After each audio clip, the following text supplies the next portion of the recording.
On the pasuk of V'nasna ha'aretz yivula, Chazal say in Teiras Kayanim that when Moshiach comes, la'asid lavai, it will be the way it was by Adam Harishon. Just like by Adam Harishon, the trees bore fruit in one day, that's the way it's going to be when Mashiach comes.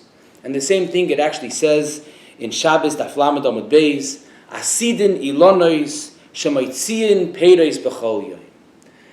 And there are other Marmorei Chazal, there are other Gemaras where it speaks about some of the most amazing things that are going to happen materialistically when Mashiach comes. For example, in Ksuvis, Daf Kuf Yud Aleph, the Gemara says as follows: Asida Eretz Yisrael shetoitzi glus ka'is u'klei melas. And the Gemara continues a little later: Asida chita shetitmar kedekel va'ila b'reish harim. And the Gemara says weiter: Asida chita shetehei kishtei kloyos shel sheir hagadol. And the question is asked that we know what it says in the end of Hilchos Melachim of Rambam, that when Mashiach comes, lo yeh eisa kol ha'olam kuloi ela ladas es Hashem belvad, ulefichach yiyu Yisrael chachamim gdolim v'yodim dvarim astumim v'yasigu das beiram. Yidden are going to be preoccupied with the most lofty preoccupations. And yet, Chazal at the same time is exciting us about all these materialistic, amazing things that are going to happen when Mashiach comes. And the question is, if we're going to be so involved with spirituality and with study, then why do we need all this Gashmias for? One of the answers which are given is based on the Rambam in Hilchos Tshuva, Perek Tes Halacha Aleph, where the Rambam over there discusses the schar that the Torah speaks about in Parshas B'chukaisai and elsewhere.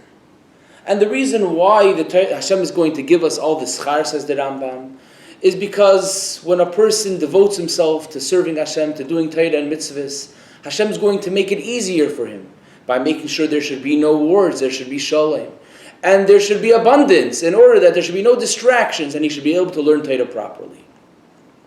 The same thing it says in Pirush Mishnayos in the Hakdama of the Rambam to Perek Chelek in Sanhedrin.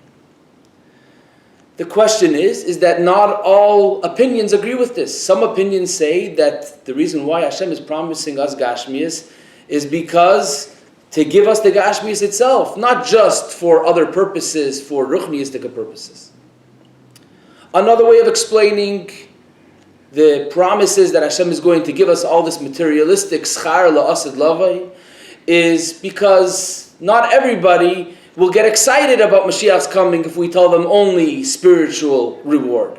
And this is why Hashem tells us also materialistic reward and Gashmistic reward, in order that everybody, even those who are not on the level to get excited over Ruchniistic reward, they should also be excited about Mashiach's coming.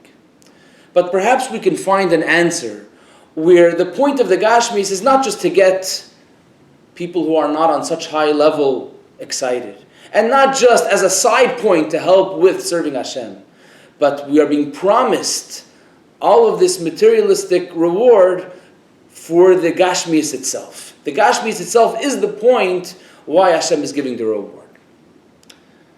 One explanation is found in the Likutei Sichos, Chelik Lamed Zayin, on page 80, where it's explained, a beautiful explanation of how the Gashmistic Eschar has an end in its own. It says in the end of Parshas Nitzavim that Hu chayecha va'orech yamecha. The Torah is the life and the days of a Yid. And like he explains in Avodah Zarah Daf Gimel, that this means not only that Torah gives life to a person, it's like Dogim Shabayam.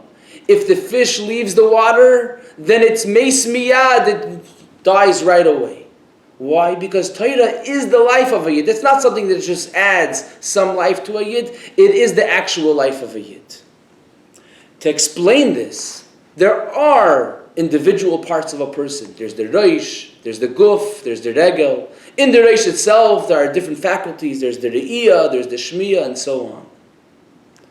However, there's a general life force that every person has, that comes from their nefesh, that comes from their soul. And this general life force affects the person completely, all in one shot, not according to individual parts. That's what Torah is. We find such a concept in Masechta Yuma Daf Pei Amud Beis, where it says that all people, from the smallest to the biggest, their das is miyushiv if they eat the amount of a kaiseves. We find this concept also when it comes to receiving tainug, to receiving pleasure. In the Gemara in Daf Nun Vav of Gittin, Rabbi Yechezkel ben Zakkai told the general that he became the new Kesar. He was appointed the new Kesar because the old one passed away. And it caused him such a tainug that even his foot was expanded as a result. Not just his head and his heart received tainug, but his whole body received tainug all at once. The Nekuda is that the point of Torah with a Yid works the same way. Torah doesn't just affect a Yid spiritually, or affect him in his head, or affect him in his heart. Torah is the life of the entire Yid in one shot. And like it says in the Gemara in Avodah Zarah Daf Gimel. And because this is the way how Torah gives life to a Yid, this is also the schar that we get from being Mekayim Torah and mitzvahs. The schar has to work the same way. If the schar was only to affect a Yid in Ruchniistic inyanim, in spirituality, then it means that the Torah is not affecting the person and permeating them through and through completely. The way how you know that Torah affects a person from beginning to end is when you see in the schar that the schar is also in gashmistic things. That means that the Torah affected the person and gave him their life. And the schar for Torah is both in ruchnius and in gashmistic things.